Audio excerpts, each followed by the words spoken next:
Queridos, eu quero agradecer a Deus pelos 19 anos de história dessa igreja.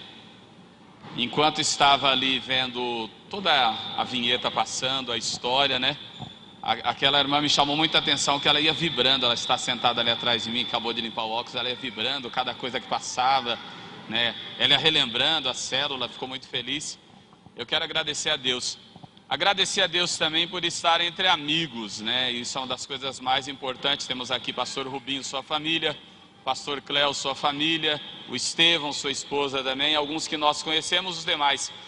E essa igreja tem o presidente que toda a igreja gostaria de ter, né? Estava falando isso para minha esposa. Deus colocou o Ângelo aqui, ele é muito especial desde a primeira vez que o vimos, né? Isso a gente sabe que é na dependência de Deus, mas é natural dele. Eu havia pensado em 2 textos para ministrar durante essa manhã. O pastor Rubinho fez menção do primeiro, eu não irei pregar esse primeiro, e durante também a vinheta o irmão citou o segundo texto, que é o texto de Ageu capítulo 2. É esse texto que eu quero falar contigo nessa manhã. Amém? Quero agradecer a Deus realmente. Pai do Rubinho, um prazer vê-lo também aí bem, né? Fez uma cirurgia recente aí. Oramos por ele também. Ageu capítulo 2, versículos 1 até o versículo 9. Antes de fazer a leitura também, eu queria dizer uma outra coisa muito importante. Enquanto estava passando ali o vídeo da história da igreja, eu estava ali chorando. É comum se eu estiver chorando, né? Se eu estiver assistindo o filme, eu estou chorando. Se eu sentir a presença de Deus, eu estou chorando. Uma vez eu disse que se alguém acha que quem está o tempo inteiro chorando no culto está em pecado, eu sou uma pessoa que nunca saí desse estado, porque sou a pessoa que mais chora na igreja, né? E durante esse período eu fiquei pensando uma coisa, e é o meu desejo para essa igreja, e creio que Deus já está fazendo. Eu creio que Deus está soprando o livro da história da igreja, soprando para uma página nova em branco. Ele está reescrevendo a história da igreja. E esse tema realmente é um tema do coração de Deus. E eu queria dizer a vocês, como família aqui, Pedra Viva, que realmente se amem em todas as circunstâncias e permaneçam firmes. E eu creio que no próximo aniversário nós seremos surpreendidos por Deus com mais novos irmãos ainda, porque Deus está reescrevendo a história. Isso ficou muito claro no meu coração, e eu fiquei chorando juntos como se eu fosse daqui também, porque somos a mesma família. Somos a mesma família. Isso é o mais importante, somos a mesma família. Ageu capítulo 2, verso 1 a 9 diz: No 21º dia do 7º mês, veio a palavra do Senhor por meio do profeta Ageu. Pergunte o seguinte ao governador de Judá, Zorobabel, filho de Sealtiel, ao sumo sacerdote Josué, filho de Jeozadak, e ao restante do povo: quem de vocês viu esse templo em seu primeiro esplendor? Comparando ele, não é como nada o que vocês veem agora? Coragem, Zorobabel, declara o Senhor. Coragem, sumo sacerdote Josué, filho de Jeozadak. Coragem ao trabalho, ó povo da terra, declara o Senhor. Porque eu estou com vocês, declara o Senhor dos exércitos. Esta é a aliança que fiz com vocês quando vocês saíram do Egito. Meu espírito está entre vocês, não tenham medo. Assim diz o Senhor dos exércitos: dentro de pouco tempo farei tremer o céu, a terra, o mar e o continente. Farei tremer todas as nações, as quais trarão para cá os seus tesouros, e encherei esse templo de glória, diz o Senhor dos exércitos. Tanto a prata quanto o ouro me pertencem, declara o Senhor dos exércitos. A glória desse novo templo será maior do que a do antigo, diz o Senhor dos exércitos. E nesse lugar estabelecerei a paz, declara o Senhor dos exércitos. Amém. Bondoso Deus, nós oramos em nome de Jesus Cristo. E te agradecemos porque as pessoas que o Senhor queria que estivessem nesse lugar, nessa manhã, estão. E nós te louvamos pelos 19 anos de história escritas pelo dedo de Deus na igreja de Paulínia. E nós rogamos ao Senhor da seara, ao Senhor que é a pedra de esquina, o construtor principal dessa história, que marque os teus filhos. E pedimos a bênção do Senhor sobre essa palavra, que ministraremos na dependência do Senhor.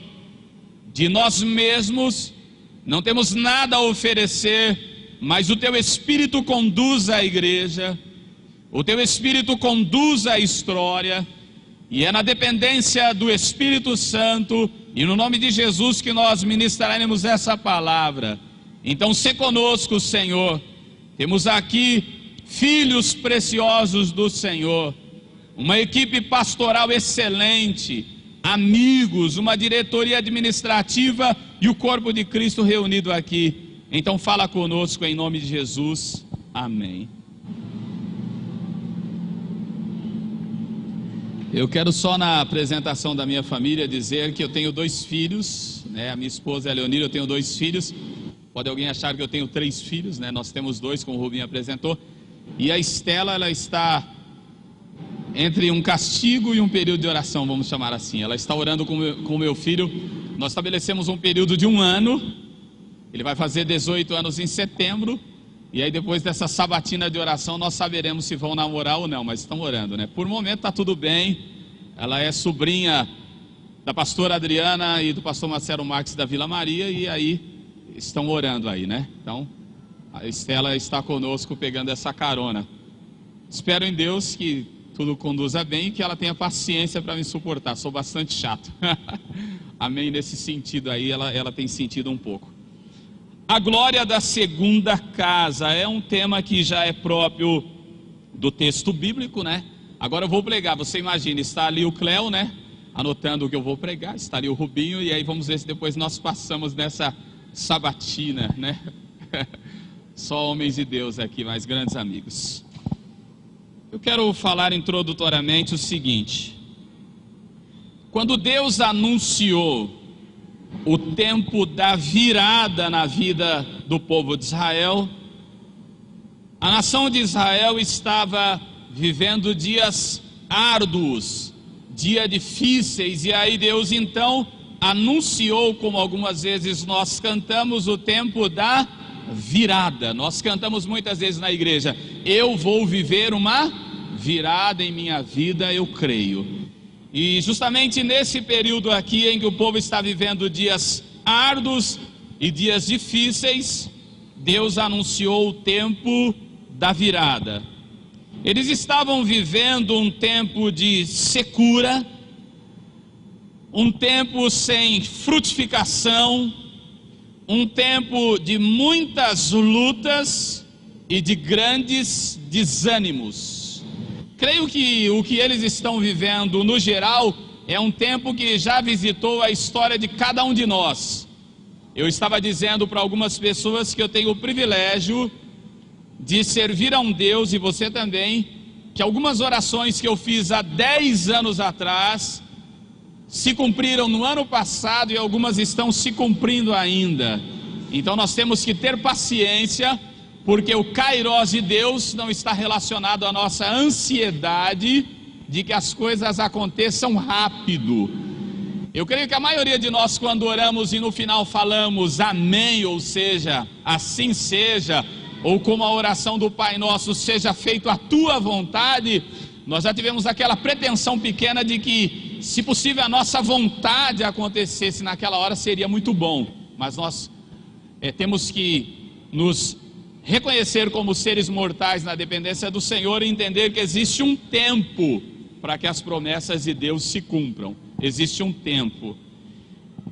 E como sempre o Senhor faz, Ele levanta um dos seus profetas para abrir os olhos do povo, a fim de que eles pudessem visualizar o que estava para acontecer. pastor e liderança de igreja, nós lidamos com algo que temos que ser visionários. Quem não é visionário não enxerga o que Deus irá fazer, porque são imediatistas. Nós estamos vivendo um período em Jardim Colonial, onde eu sou pastor.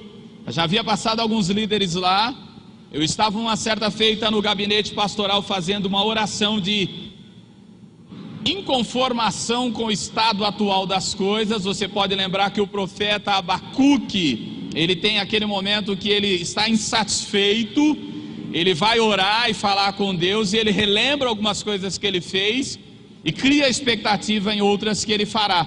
E eu disse na ocasião para Deus: eu queria que chegassem novas ovelhas, eu queria que novas pessoas chegassem à casa do Senhor, eu queria que mudasse essa história, porque a nossa igreja estava conhecida literalmente assim: a igrejinha do Jardim Colonial. Era só que você ouvia, a igrejinha do Jardim Colonial.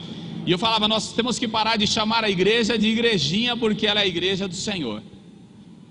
E naquela ocasião, pensando em tudo isso que eu estou te falando nessa introdução, tempo de secura, tempo sem frutificação, tempo de luta, tempo de desânimo, tempo de virada, Deus me disse assim: me dê o espaço que eu te darei as pessoas. E aí eu pensei, pode ser que isso seja uma coisa da cabeça. Nós temos muito medo, principalmente como batista, da ideia de achar que Deus está falando e será algo nosso e Deus não está falando nada. E eu falei: Deus, eu acho que não é o Senhor que está falando. E eu ouvi Deus dizendo de novo: me dá o espaço que eu te darei as pessoas. Nós éramos uma nave bem pequenininha e nós começamos então a falar com a igreja desse projeto de ampliar o templo. E aí nós fizemos, como está aqui, um telhado de estrutura metálica, começamos a cobrir a pequena igreja e dar o espaço. E nós percebemos durante alguns cultos que nós começamos a colocar cadeiras como essas do lado de fora, e as pessoas começaram a sentar do lado de fora, e as pessoas começaram a assistir o culto do lado de fora, e de repente chegou-se então o dia em que nós iríamos inaugurar o templo, no sentido de derrubar aquela parede. Agora está dentro de um templo com o chão rústico, as paredes tudo sem pintura. E aí nós então nos demos por conta de que todas as pessoas daquele espaço lateral já estavam na igreja. E quando derrubamos as paredes, a minha esposa disse: dá uma olhada para o templo e dá uma olhada para trás, não temos mais lugar, as pessoas já chegaram. E foi quando eu tive então a ideia: vamos fazer uma galeria para mais 49 lugares. Eu quero te dizer, os 49 assentos também estão todos com pessoas assentadas para a glória de Deus. Então, o que Deus fala, Deus cumpre. E essa igreja tem o que Deus precisa: espaço, e Deus trará as pessoas que vão compor esse espaço, porque a igreja é do Senhor, e Deus quer que todas as igrejas tenham uma grande virada e façam grandes colheitas, porque Deus deseja que todas as cidades sejam salvas para a glória dele. Amém? Então Deus tem a sua promessa. Da mesma forma, há uma promessa de glória para a sua vida, mas essa palavra vem cercada de algumas exortações. Primeiro, dos versos 1 a 3, eu quero tirar esse destaque: não fique preso ao seu passado de conquista. Vou repetir: não fique preso ao seu passado de conquista. O cativeiro em Babilônia durou cerca de 70 anos. A geração que nasceu no cativeiro e nunca tinha tido um templo, quando viu o templo sendo erguido, ficaram felizes. Finalmente nós temos um templo. Todavia, aqueles judeus que foram ainda muito jovens para o cativeiro, que conviveram com a glória do templo de Salomão, e agora estava voltando já idoso, quando viram aquele templo sendo erguido, eles começaram a ficar tristes, porque o templo nada tinha a ver com a glória dos templos de Salomão. Se você vê Esdras capítulo 3, versos 8 a 12, vai dizer do primeiro templo. Aí quem não tinha um templo e viu o templo sendo erguido dizia: olha, nós estamos felizes, agora nós temos um templo. Os que voltaram estavam então presos num passado de conquista e diziam: ah, esse templo aqui, em vista do templo anterior, não é nada. Ele é um templo sem significado. O primeiro templo foi algo glorioso, cheio de pompa, cheio de ouro, enorme, e teve um evento de dedicação memorável. Agora eles estão diante de um templo que é um templo muito pequeno. Falando em não ficar preso ao passado, a título de exemplo, eu quero citar uma igreja que ficou vivendo do seu passado.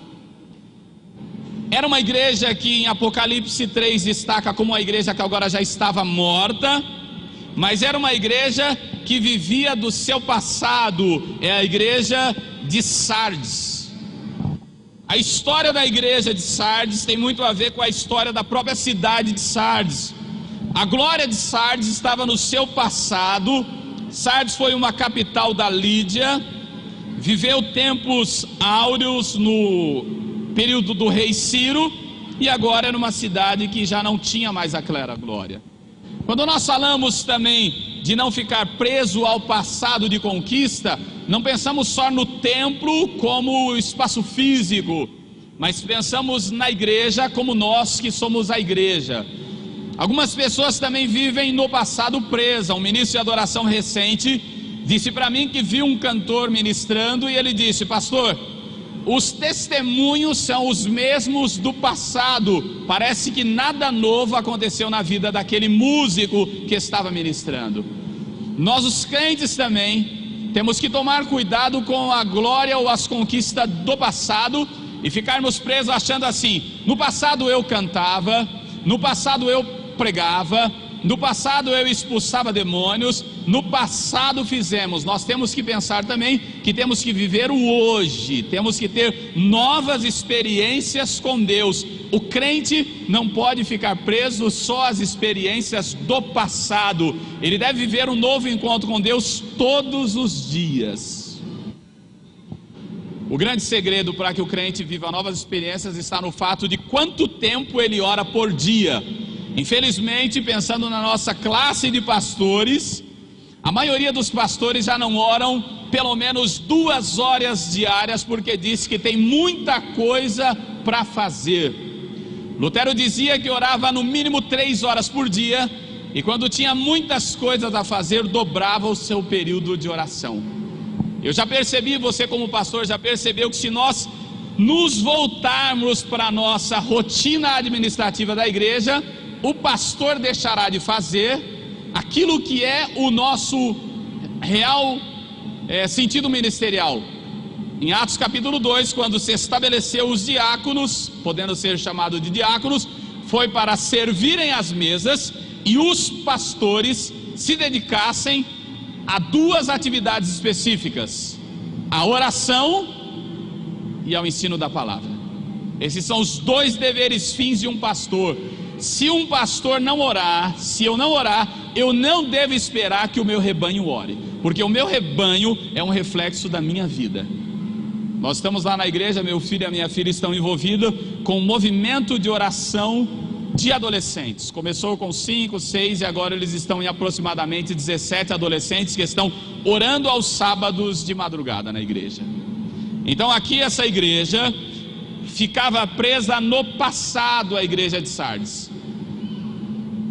Essa é uma estratégia do tentador para nos paralisar. Ele desenvolve uma estrutura de pensamento em nossa mente que sempre nos faz pensar que os nossos melhores tempos já passaram, que os anos da nossa maior felicidade são parte do passado. Por exemplo, a mulher casada olha o seu álbum de casamento e diz: como foi bom esse tempo. Ela está presa no passado. O pai olha para o filho e diz: quando era criança era melhor, agora cresceu e o meu trabalho aumentou. Está preso no passado. Muita gente não prospera financeiramente porque fica olhando para trás, dizendo: eu já tive muito dinheiro, eu já tive carro do ano, eu já morei numa casa grande. E enquanto você fica olhando para o seu passado de conquista, o tentador paralisa o seu presente. Há muitas pessoas assim, vivendo de lembrança de obras que já realizaram para Deus, e por causa dessa atitude estão hoje com a vida paralisada. Precisamos aprender a colocar o passado para trás. Amém? O que passou, passou.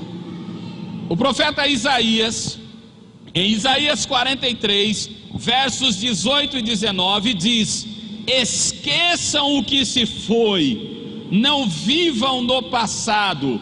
Vejam, estou fazendo uma coisa nova, ela já está surgindo, vocês não percebem? Até no deserto vou abrir um caminho e riachos no ermo. Então o profeta Isaías está dizendo: esqueçam o que se foi, não vivam do passado. O passado serve para que seja como foi mostrado aqui, trazer à memória os tempos que viveu. O passado serve para você olhar as crianças quando eram pequenas, mas tudo que tem saúde cresce e a vida continua. Ninguém pode ficar preso no passado. A mesma coisa a igreja. Nós não podemos, num dia como festa como esse, ao invés de orar, colocar bexiga, fazer churrasco, vamos olhar as coisas do passado e vamos chorar, vamos lamentar o passado. Não, o que passou, passou. O Senhor da história está começando um novo tempo, e Ele só vai parar quando Ele voltar para buscar a sua igreja. Enquanto isso, a história continua, como igreja, como indivíduo pessoal e como comunidade coletiva. Nós temos um mundo para ganhar para Jesus, e nós não podemos ficar presos no passado. Amém? Nós temos que continuar. Amém? Então nós podemos, por exemplo, eu como se viesse, o presidente que passou anterior, o outro anterior, eu fiz um compromisso com o meu amigo. Sabe qual foi o meu compromisso? Eu disse lá na assembleia da CBS: ninguém vai falar mal do Rubinho para mim. Qual é a primeira coisa que todo pastor quer fazer quando encontra a gente? Falar do presidente anterior. Quando eu sentar onde ele está, vão falar de mim para o próximo. Isso é certeza, isso é inevitável. Então eu não vou ficar preso no passado, eu vou olhar para a frente. Amém? Eu estava sentado ali lembrando, quando eu conheci o Cléo, ele estava lá na cidade de Tatuí, atrás de mim, e houve as eleições lá. Ele bateu no meu ombro e deu uma fala que eu nunca esqueço: me indicaram para ser o primeiro presidente, o primeiro tesoureiro. E eu disse assim: eu acho que ser primeiro tesoureiro tem que ter sido pelo menos o segundo. Que ousadia que é essa de chegar tomando o lugar dos outros? Aí falei: peço escusa, não quero ser primeiro. E dei essa fala. Aí o Cléo bateu no meu ombro, eu falei isso para ele recente, e disse assim: boa fala, vai ser indicado para segundo. Aí automaticamente me indicaram para segundo. A minha esposa me deu um cutucão e disse assim: eu sei onde esse negócio vai dar, eu já sei onde essa história vai dar. Eu falei: não, Leonir, eu só vou me envolver aqui com a tesouraria, segundo tesoureiro, tudo muito tranquilo. E eu sei onde eu cheguei hoje e onde eu estou. Mas é o que eu disse: o passado não me prende e nem deve prender nenhum de vocês. Amém? O que passou, passou. Deus está virando a página e escrevendo uma nova história. O templo lá era mais bonito. O templo agora pode não estar bonito, mas a glória do segundo templo será maior do que a do primeiro. Essa é a promessa do Senhor, e se Deus prometeu, vai se cumprir, e eu creio nisso. Segundo destaque que eu quero dar, dentro do versículo 2 e 3 ainda: não desvalorize o que Deus está fazendo hoje em sua vida. A segunda atitude para você desfrutar do melhor de Deus em sua vida é não menosprezar o que Deus está fazendo hoje. Quando eu assumi a igreja, eu trabalhava na TAM. A Leonir disse para mim depois de um tempo, falou assim: eu pensei sozinha, Sérgio assumiu essa igreja, um dia vai dar na cabeça dele, ele vai dizer assim: eu vou largar a TAM, vou assumir essa igreja a tempo integral, e nós estaremos perdidos, porque essa igreja não tem condição. E ela disse que guardou aquilo lá e ficou pensando como é que vai ser. Passou-se 7 anos, falando aqui para você não desprezar o que Deus está fazendo hoje. Passou 7 anos, estava lá trabalhando na TAM, passei por 10 cortes, e aí chegou a minha vez. Eu tinha convicção naquele dia, peguei todas as coisas da gaveta, separei e disse: hoje eu vou ser demitido. A moça falou: você é muito pessimista, você é uma pessoa que pensa para trás. Eu falei: não, eu sei que o meu dia é hoje. Aí foi começando a chamar, fulano de tal e tal, Sérgio Francisco. Aí eu já peguei minha caneta na mão e fui. Cheguei na sala, aquela conversa de todo chefe, seus serviços já não são mais necessários nessa empresa, queria que você desse uma palavra, o que você tem a dizer? Eu disse assim, eu tenho uma palavra. 7 anos de fartura Deus me providenciou nessa empresa, Ele me colocou aqui, e Ele está me tirando, e eu estou saindo para algo melhor, na dependência do Senhor. A chefe disse, é só isso? Eu falei, só isso, eu tenho que agradecer a Deus, e você está fazendo o seu papel. Onde eu assino? Aí assinei e fui embora.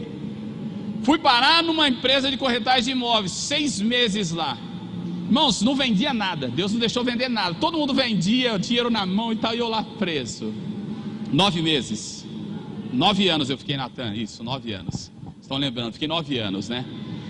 E aí não vendia nada. Quando estava já no final da jornada, eu havia gastado um valor legal com aquele serviço, porque o corretor só paga, né? Não tem salário.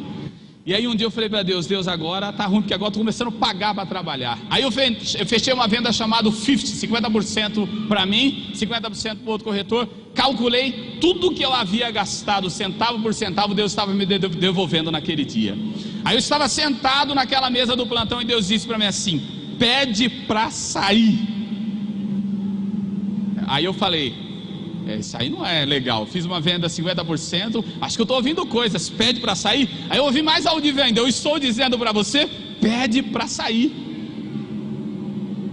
Amém? E aí cheguei, então liguei para o chefe, fui lá na PDG e falei para ele assim, Deus falou para mim, pede para sair.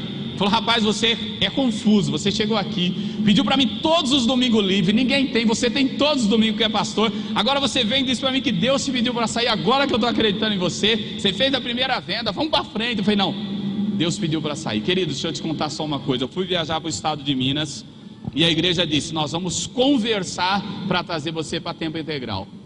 Chamei a Leonir, fiz todas as contas de casa e disse para Deus, Senhor, eu preciso disso de salário para sobreviver, e preciso disso aqui de ajuste do INSS para mim poder começar. Se a igreja me oferecer exatamente isso, eu posso, senão Deus não está comigo. Fui para Minas, peguei uma quinzena, fiquei com a Leonir lá, voltei. Meus irmãos, não tinha nem um centavo para mais, nem um centavo para menos do que eu calculei. A igreja ofereceu exatamente aquilo que nós colocamos no papel, a quantidade do INSS que nós colocamos, e até hoje Deus não tem deixado faltar nada. Amém? Então pense uma coisa, quando você olha muito para o passado, você tende a não valorizar o que Deus tem feito e o que Deus tem lhe dado hoje. Não menospreze o que Deus está fazendo em sua célula, o grupo pequeno, o que Deus está fazendo na sua rede. Não menospreze o que Deus está fazendo em sua igreja. Não menospreze o que Deus está fazendo em sua família. Não menospreze o que Deus está fazendo em suas finanças.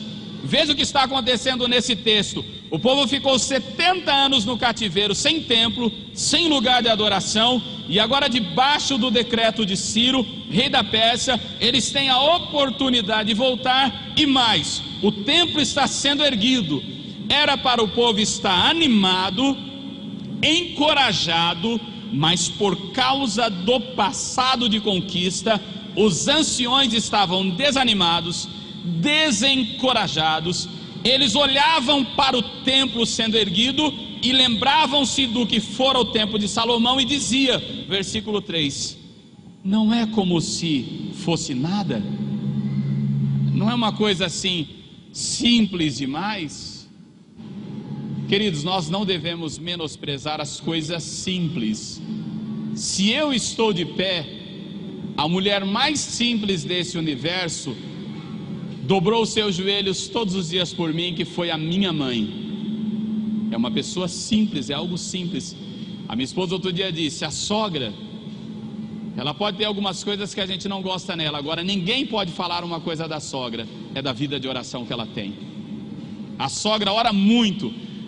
E você sabe por que essa igreja está de pé? Porque o pastor Rubinho, o pastor Cléo e os demais pastores também estamos de pé, por causa das mulheres que oram por nós. São as senhoras da igreja, que são as colunas da nossa vida.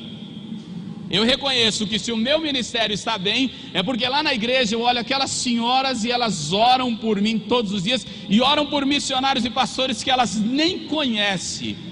E outra coisa mais, a nossa geração, começando comigo e você que me ouve, a nossa geração tem que ter vergonha do que a geração anterior foi no sentido de oração. A igreja do passado orou mais do que a igreja de hoje. A igreja de hoje tem que se arrepender e voltar a orar para que Deus nos ouça outra vez.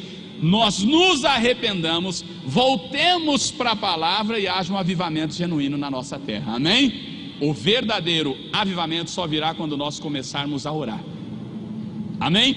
Nenhum avivamento genuíno vai começar por outro movimento, um acampamento, um louvorzão, qualquer outra coisa. Ele vai começar pela vida de oração de uma igreja. Se uma igreja ora, Deus cuida dessa igreja, amém? Temos que orar, temos que orar. Quando você menospreza o que Deus está fazendo, você perde o ânimo e perde a motivação. Tem muita gente que deveria estar alegre com o que Deus está fazendo, mas está vivendo em desânimo, porque está dizendo: isso não é nada diante do que eu já vivi. Um pastor disse que uma determinada feita, uma pessoa apontou uma arma para o membro da igreja dele. O pastor se colocou na frente, falou com a pessoa que queria matar aquela pessoa desistiu de matá-la na dependência de Deus. Passado um tempo, o pastor disse que aquela ovelha precisou do pastor e o pastor não pôde atendê-lo naquela ocasião. E aí disse que essa ovelha chegou para o pastor e disse assim: pastor, na hora que eu mais precisei do Senhor na minha vida, você não estava lá comigo. E o pastor então perguntou: mas e aquela vez então que tinha a arma apontada para você? Nós todos temos essa tendência de menosprezar o que Deus está fazendo hoje, olhar para um passado de conquista e ficar presos e atados e não dar sequência ao que Deus tem para nós, amém? Então temos que caminhar. Por isso Deus levantou o profeta Ageu e disse no versículo 4: coragem, Zorobabel, declara o Senhor, coragem, sumo sacerdote Josué, filho de Jeozadak, coragem ao trabalho, ó povo da terra, declara o Senhor, porque eu estou com vocês, declara o Senhor dos exércitos. O tentador quer que você feche o seu negócio, pare a sua empresa, abandone a sua igreja, saia da igreja, mas a palavra de Deus para nós hoje é: sejam fortes e trabalhem. Vamos repetir juntos? Sejam fortes e trabalhem. Mais uma vez, sejam fortes e trabalhem. Lá na igreja, quando eu falava assim: nós vamos comprar uma bateria, nós não podemos. Nós somos uma região muito pobre, então o povo dizia: nós não podemos. Essa semana nós encostamos lá na igreja, para a glória de Deus, todos os equipamentos de ar-condicionado da igreja. Se você for lá hoje, você vai ver um templo novo. Eu copiei de vocês aqui a ideia da logomarca. Falei: nossa, essa igreja aqui muito chique, a logomarca muito bonita. Copiei, tudo que é bom eu copio. Levei para a nossa igreja, fiz uma também bonita. Só não coloquei o mesmo porque lá não é pedra viva. Aí eu coloquei, ficou muito bonito. Fizemos uma calçada, fizemos um jardim. O povo agora aprendeu que na dependência de Deus nós podemos ir mais longe, amém? Porque Deus está fazendo alguma coisa, Deus está pontuando a história. O jovem não pode pensar assim: eu não posso fazer faculdade porque minha família é pobre. Você vai conseguir.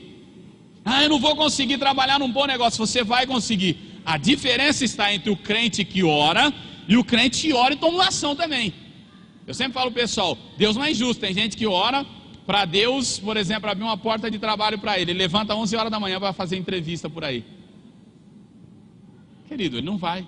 Outra coisa, ele não se prepara para o mercado de trabalho e ele quer ser o gerente da empresa, porque ele é filho de Deus. Não, Deus não é injusto. Você tem que dar condições para Deus, para que Deus faça as coisas, também.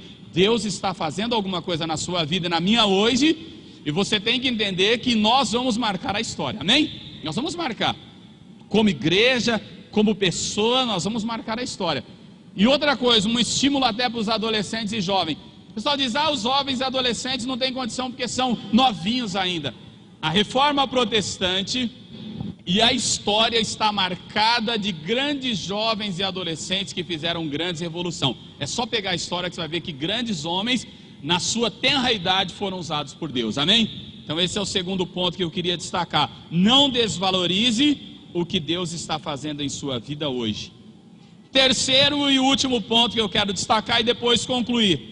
Vamos repetir juntos esse ponto? Acredite que o melhor de Deus virá. Vamos repetir? Acredite que o melhor de Deus virá. Tem gente que canta, né? A música do Fernandinho. O melhor de Deus ainda está por vir, mas ele canta e não acredita. Eu tenho uma grande preocupação com o que nós cantamos, sabia? Quando eu canto na igreja, em primeiro lugar, eu não vejo o pessoal da coreografia dançar na igreja. Eu não vejo o baterista tocar, porque eu fecho os meus olhos e eu digo o seguinte: não importa quem está na direita, não importa quem está na esquerda, meu tom de voz é alto. O pessoal do louvor já reclamou, falou: pastor, vai um pouquinho mais para trás, porque o pastor fica atrapalhando, a gente quer cantar, e o pastor vem sem microfone nem nada, consegue cantar mais alto que a gente. Mas o que acontece? Eu entro dentro da minha bolha, vamos chamar assim, eu digo: eu vou adorar a Deus. E eu sei que ele fala comigo, eu choro, entendeu? Outro dia o rapaz falou: pastora, já terminou. Eu achava que era o segundo louvor ainda. Porque, querido, quando você vem para a igreja, você não vem olhar o culto. Você sabe porque alguém diz: o culto de manhã não foi bom. O Binho falou demais, ainda veio outro pastor lá do CBS, falou mais um montão também. Aí o vídeo passando, o irmão lá do teclado, ele solta o teclado, vai tocar um violão. Não tá legal esse negócio aqui. Porque ele veio prestar atenção no culto. Ele sabe a roupa que estava o Ângelo, sabe se o cabelo do Rubinho não estava legal, porque ele não veio adorar. Quando ele vem adorar, ele não presta atenção em nada disso. Ele levanta a mão e ele decola, ele levanta a voo e diz: eu estou aqui para adorar. O culto dele é maravilhoso, e o outro sai falando e fala: não entendo por que o irmão está tão feliz, porque ele veio para adorar. Amém? Quem veio para adorar não tem barreiras, porque o melhor de Deus ainda está por vir. Então quando você cantar isso, tem que cantar com ânimo, com fé. Não é, gente? O melhor de Deus ainda está por vir. O melhor de Deus. O visitante entra e fala: meu Deus, que povo é esse? Nem acreditam no que eles mesmos estão vivendo. Então nós temos que, o melhor de Deus ainda está por vir. Eu sou duro, eu não sei dançar. Os irmãos falam: olha, o pastor está lá. Mas eu estou cantando. Lá na igreja o pessoal sabe, quando eu estou adorando, eu não quero saber de ninguém. Amém? Veja o que ele diz em Ageu 2:6. Dentro de pouco tempo farei tremer o céu, a terra, o mar e o continente. Ou seja, dentro de pouco eu farei abalar os céus e a terra, e também abalarei essa casa. Deus fará algo que vai mexer com as estruturas de sua vida. Deus vai fazer algo que vai mudar o destino de pessoas. Eles estavam com saudades, porque tinham visto a glória da primeira casa. Porém, no dia em que a Shekinah de Deus encheu a casa, o templo ficou cheio de fumaça, os sacerdotes caíram, e foi um dia memorável. Você já leu isso? 2 Crônicas 5:14. Os sacerdotes não conseguiam ficar em pé para fazer o seu serviço. Contrário que já havia acontecido também, que eles haviam bebido demais um período e estavam cambaleando no seu próprio vômito. Nós temos que escolher dois caminhos que queremos: ou o caminho de servir a Deus, ou o caminho de viver uma vida mais ou menos. Quando eu digo servir a Deus, nós temos que servir a Deus literalmente. Literalmente. Quando esse texto diz que os sacerdotes não conseguiam ficar em pé, tem gente que diz: isso foi para o Velho Testamento.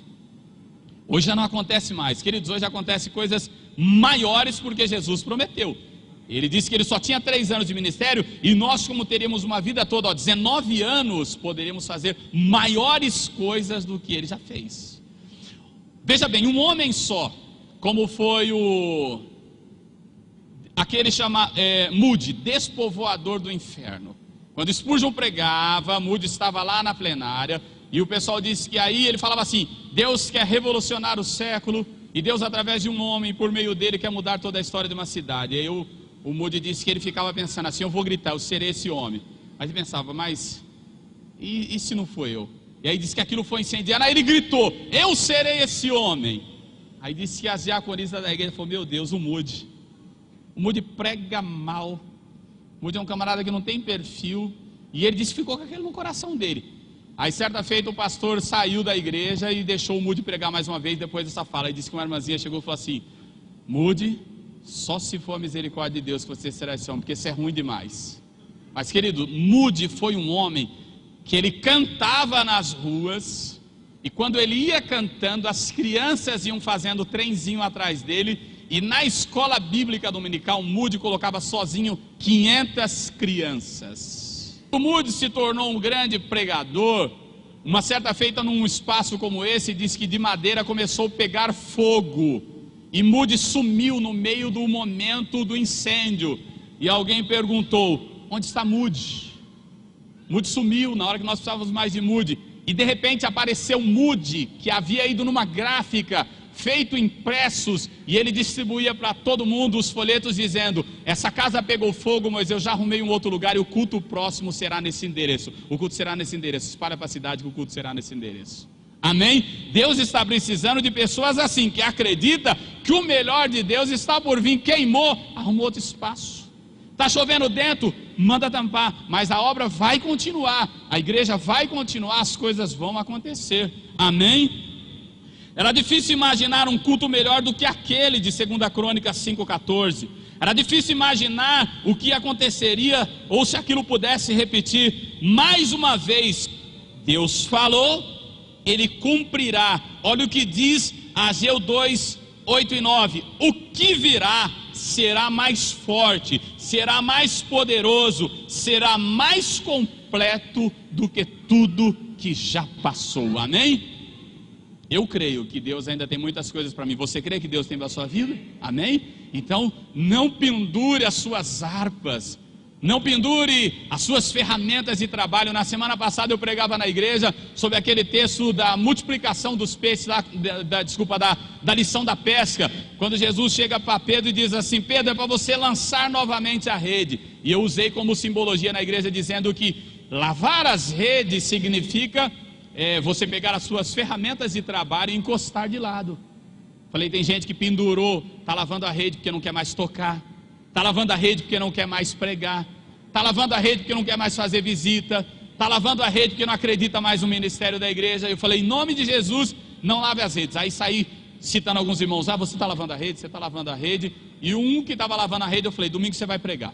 E ele pregou domingo passado na igreja. E o outro eu falei, você tem que voltar a tocar. Nós temos que parar de lavar as redes e acreditar que o melhor está por vir. Nesse próprio templo aqui, que é a segunda casa, Jesus foi consagrado nele. Foi nesse templo desprezível que se manifestou o Verbo encarnado de Deus. Muitas pessoas perguntam, veja essa pergunta: será que minha vida pode voltar a ser o que foi antes? A resposta de Deus é não. Aí você vai ficar surpreso que eu estou dizendo, vou repetir: será que minha vida pode voltar a ser o que foi antes? A resposta de Deus é não. Receba isso no seu espírito. O que Ele fará em sua vida será muito maior e muito melhor do que tudo o que você já viveu e já experimentou. Não vai ser igual antes, será melhor. Será melhor. Para a glória de Deus, será melhor. Nós temos que pensar: será que a minha vida pode ser igual antes? Não, será melhor. Por exemplo, eu vi o Ângelo e a esposa beijando a filha ali. Ele espremeu a filha e deu um beijo, né? O Ângelo e eu penso a mesma coisa, o Rubinho e todos os demais são pais. O que nós pensamos? O que diz o Salmo: o pai, ele pega o filho como uma flecha e ele quer que o filho vá mais longe. Esse é o meu grande desafio. Quero que meus 2 filhos saiam de casa formados. Estou me esforçando para isso. Quero que os meus filhos consigam comprar o seu imóvel. Estou me esforçando para isso. Por quê? Porque eu quero que eles cheguem mais longe. Então Deus não quer que você volte a ser como era. Ele quer que você seja melhor ainda do que você já era. Concluindo, eu creio que Deus tem uma glória maior para a sua igreja em nossos dias. Precisamos nos preparar para grandes coisas. Precisamos nos preparar para uma conquista maior. A glória da última casa será maior do que a primeira. Seremos grandes, vamos crescer e multiplicar até transbordar. Amém?